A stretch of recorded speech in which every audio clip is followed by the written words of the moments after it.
I'm the president and CEO of PamTen. We are a technology services company where we offer staffing services and also custom software solutions, cybersecurity services to our clients.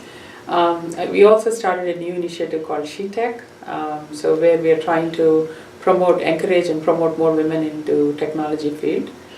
I'm also the founder of SOFKIN, support organization for kids in need, which I started about 12 years ago. So pretty much both my for-profit and non-profit organizations I founded around the same time. I was born and brought up in India, so migrated to United States about 22 years ago.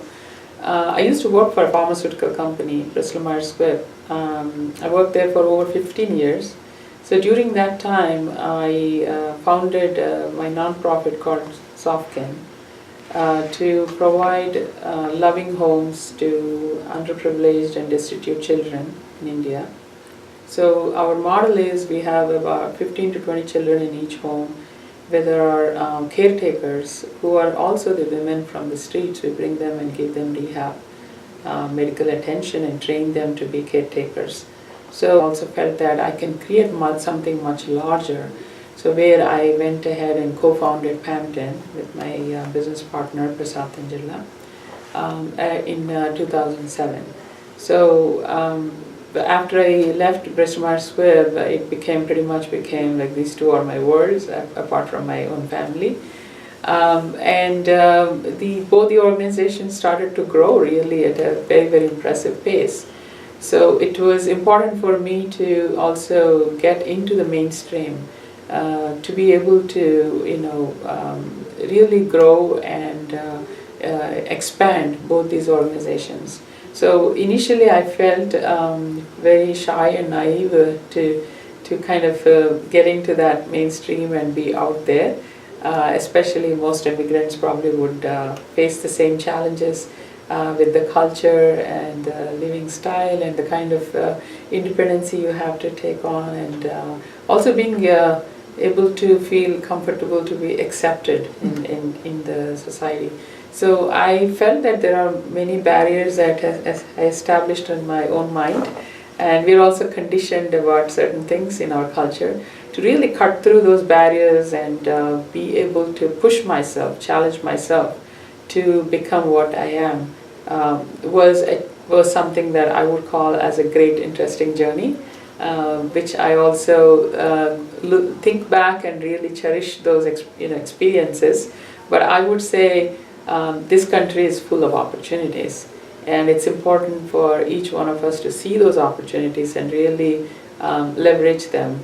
I think the barriers that we create for ourselves, I realize it is important that we break through, and everything is in here. I think my passion is something that drives me every day. There are a lot of other soft skills, apart from the technical skills and other skills. It's really the soft skills around, building those leadership skills. It's a very critical aspect. So I talk to organizations, and Wings for Growth is doing a great job in actually building those leadership skills in women. So I felt that there are different aspects or dimensions that are required to develop your personality, and all these dimensions are addressed by different organizations. I think it's important to really come together and work together to make this a holistic approach. For me, my leadership style, I always like to lead by example.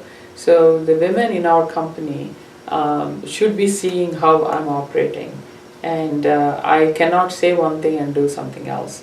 So that's really lead by example. That's how I would love to motivate the women in my company. And we also have different discussions. I'll give you a very simple example. We do happy hours, monthly happy hours. And when I used to work elsewhere, the happy hours used to be after 6 p.m. or so. And it's very difficult for women to attend those happy hours because you have family commitments, some of them have children, and so usually there are more men in happy hours. And the most bonding, the relationships that you build happen outside the work place. So how do we encourage women to participate in that? So our happy hours in our company start at 3:30 or 4 o'clock. What really worked was the learning ability. Today, even in my nonprofit, when I work with children, they come from a completely different background. The way they perceive things is completely different versus my staff, my employees in my company, how they perceive things or opportunities for that sake. So when I have to deal with both these worlds, it really helps me to learn things from different perspectives. I think it's really about opening yourself to learning, absorbing things and learning from others. And I really learned a lot, even from a little kid in our organization to much more, experienced professional in my for-profit organization. Also through people. I mean, you got to be open-minded, and I feel that everybody has something special about them. So that open-mindedness really helps you to be more grounded and also be more open for ideas and learn from them.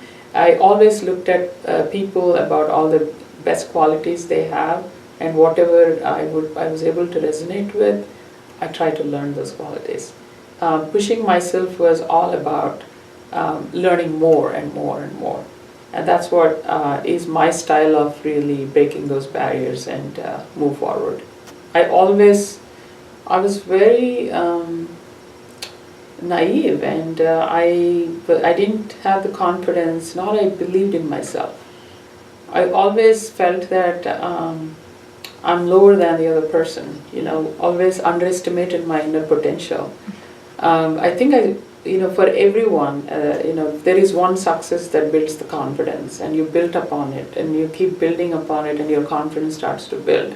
And it took a long time for me to start believing in myself and to build upon my success.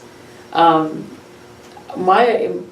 thing I would probably think about or even advise myself as a young child would have been to say, just believe in yourself. Make that one little bold step to progress. And we are very,